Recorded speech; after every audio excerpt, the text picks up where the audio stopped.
पूरे कवर करेंगे।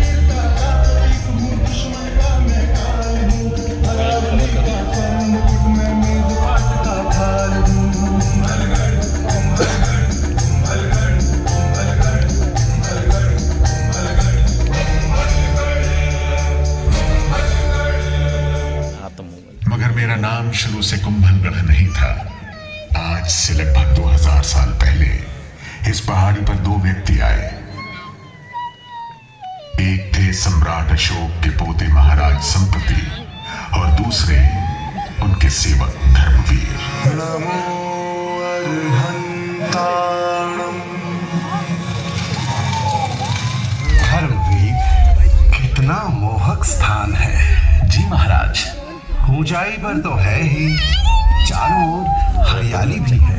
क्यों ना यहाँ एक गढ़ बनवाया जाए?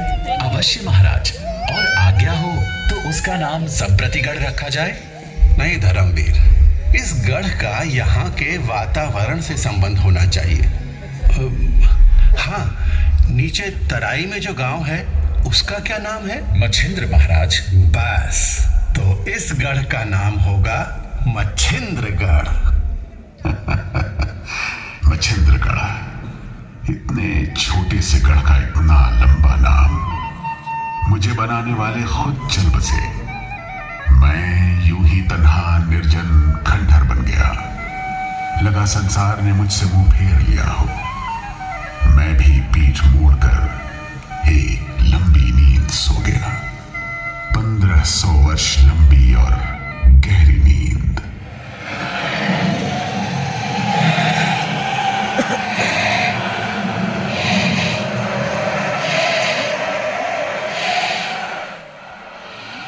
और उस नींद में मैं एक ही सपना बार बार देखता रहा कि मैं एक बहुत बड़ा, ऊंचा और शक्तिशाली गढ़ बन गया हूं। दूसरे गढ़ों से बड़ा एक अटल और अजय दुर्ग।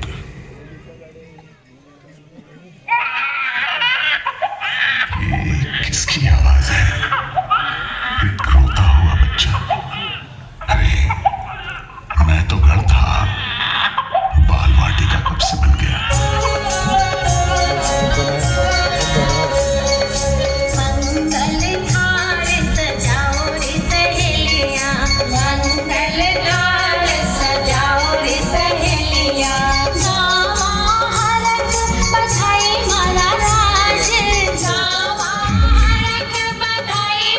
एक राजकुमार का जन्म हुआ है यहाँ। लेकिन यहाँ क्यों? किसी महल में क्यों नहीं?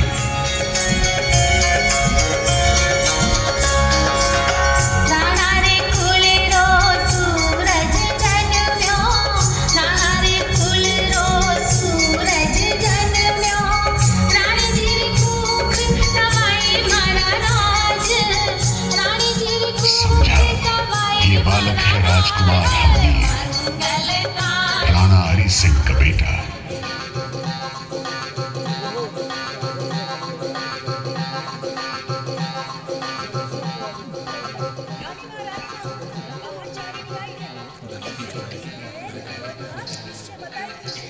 चारिणी, आने दो उसे।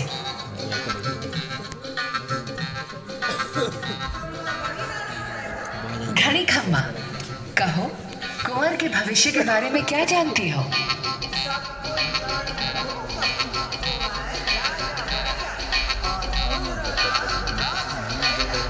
सो तो है, हमीर बड़ा होकर योद्धा बनेगा।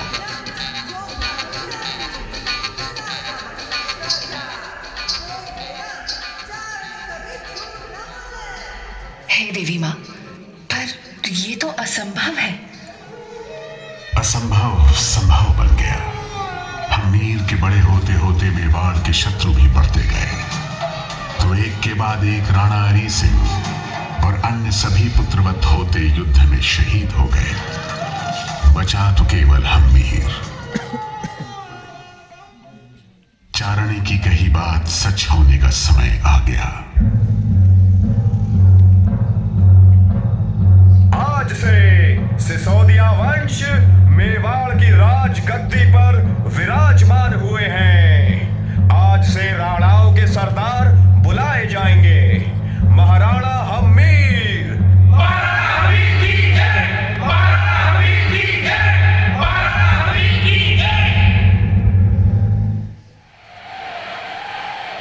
समय बीतता गया। महाराणा आए और महाराणा गए, और फिर वो दिन आया जब वो आया, मेरे सपने पूरा करने वाला, मुझे पुनर्जन्म देने वाला महाराणा कुंभा।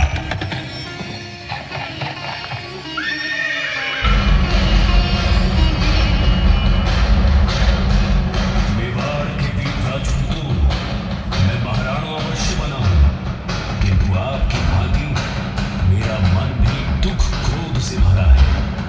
मेरे पिता महाराणा मुकर की 3 गद्दारों ने हत्या कर दी। चाचा, मामा और भैया को मैं देशद्रोही घोषित करता हूं तथा प्रण करता हूं कि जब तक उन्हें ढूंढकर मृत्यु दंड नहीं देगा, मैं एक पल भी शांत नहीं बैठूंगा। जाओ, हर दिशा में उनका पता लगाओ। क्रोधित कुंभा उन 3 भेड़ियों का पीछा करते करते पायकोथला पहाड़ी पर चढ़ रहे थे कि एक खूंखार शेरनी उनके सामने आ गई। कुंभा अपना खंजर निकालकर उस पर टूट पड़े। पलक झपकते ही वो शेरनी जमीन पर वहीं ढेर हो गई। बेचारी शेरनी अगर कुंभा के क्रोध को जानती तो गुफा से ही न निकलती।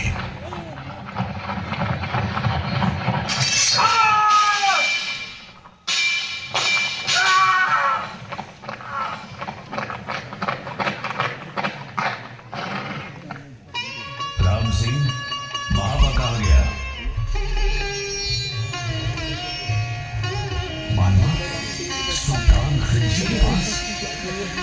सुल्तान खिलजी को संदेश भेजिए, हम इस पूर्णिमा की रात उनसे भेंट करना चाहते हैं। सुल्तान महमूद खिलजी, सुनाए बाबा को आपने शरण दी है। बिल्कुल सही सुना है आपने। कदाचित आप ये नहीं जानते कि बाबा ने घोर अपराध किया। वो हमारा शत्रु है। शायद आपको खबर नहीं, महाबा को हमने पनाह दी है और अब वो हमारा दोस्त है। इस मित्रता का भारी बोझ चुकाना पड़ेगा तुम्हें सुल्तान। अंजाम की परवाह तो बुज़दिल किया करते हैं राणा कुंभा। हमारे दोस्त की तरफ अगर आंख उठाकर भी देखा तो। सावधान खिलजी, लगता है आपको प्राणों से मोह नहीं। जल्दी ही मैं उस नीच बाबा को लेने आऊंगा।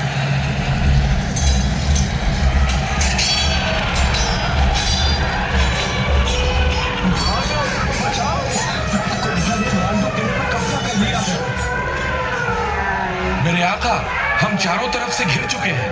हथियार डालने के अलावा अब कोई और रास्ता नहीं है। तुम ठीक कहते हो करीम। इस वक्त जुनून के बजाय दिमाग से काम लेना होगा। कुंभा से कहो हम सुलह की दरख्वास्त करते हैं।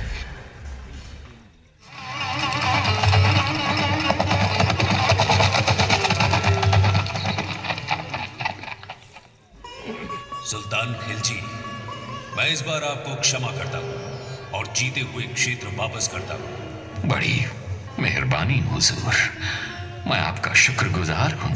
किंतु याद रहे, ऐसी भूल फिर कभी ना हो। मेरी तौबा मेरे हुजूर, मेरी तौबा। बेअदबी माफ मेरे आका। ऐसी जिल्लत, और वो भी एक दुश्मन के हाथों। कुंभा को बहुत गुरूर हो गया है। खाक में मिला दूंगा उसका यह गुरूर।